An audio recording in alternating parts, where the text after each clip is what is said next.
have problems. We want solutions to our problems. At one stage, I tried asking people who came to me to say, I have a problem. And I tell them, did you call out to Allah in the last third? So many people used to say no, that I stopped asking. I just used to inform them, try calling out to Allah.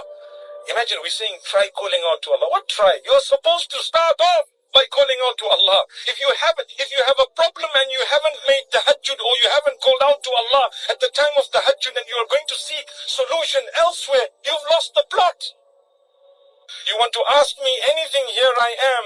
I know of people who set their clocks for the time of tahajjud, even if, subhanallah, they haven't fulfilled the tahajjud, but they will get up and call out to Allah, feeling the presence that, you know what, this call is from Allah, yaqinan. There is no doubt that Allah is calling. Imagine when you get up and you can actually look at the time and say, wow, Allah is calling. Allah is calling me. Oh Allah, I'm the one. I'm seeking. Oh Allah, me. I want forgiveness. Oh Allah, forgive me. I have a need. I'm calling out to you. I know that you're here to answer me. Call out to Allah. He will give you what you want. If it is tawbah and istighfar, He will forgive you. If it is anything else, He will grant it to you when He knows it's the right time. He will give you what He knows is better for you. Subhanallah.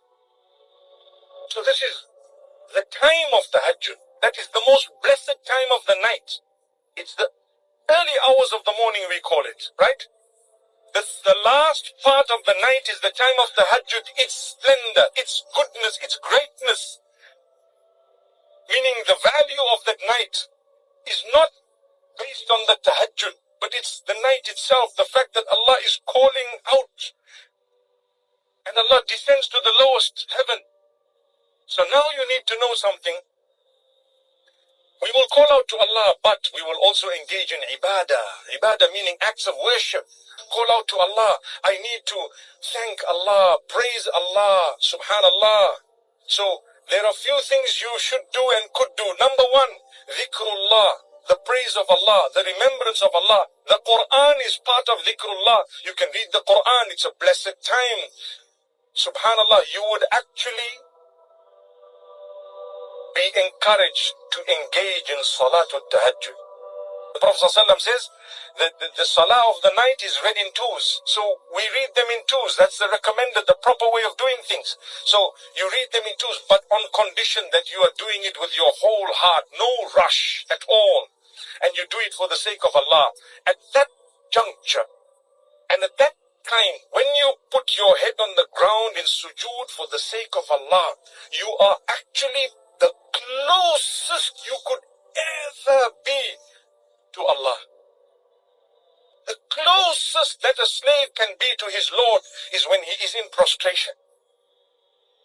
You know, when you want to look at the value of prostration, ask yourself, would I ever put my head down in that condition in front of a king or a person or a monument or a statue?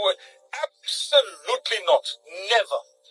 Worship is for Allah and Allah alone. So that's why no matter how big I may be, how wealthy, how powerful, how healthy, how many kids and grandkids and great-grandkids I have, but I am nothing but a slave of Allah, the Lord of the worlds. I will drop in sujood for the sake of Allah. تتجافى جنوبهم عن المضاجع يدعون ربهم خوفا وطمعا. Surah Sajda speaks about those who forsake their beddings at night in order to worship Allah. Allah praises them and tells them, for you is Jannah. Jannah. You really believe in the last day. Because to worship Allah at night, nothing will inspire you unless you really believe in Allah and the last day. We have problems. We want solutions to our problems. At one stage, I tried asking people who came to me to say, I have a problem. And I tell them, did you call out to Allah in the last third?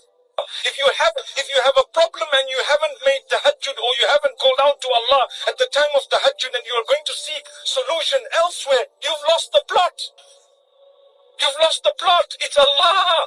Allah has the solution to your problem. Allah has everything. And you haven't yet called out to Him, and you're coming to me and to others to help you to resolve a matter when Rabbul Izzati wal Jalal was not called out to. Where is your ibadah of the night?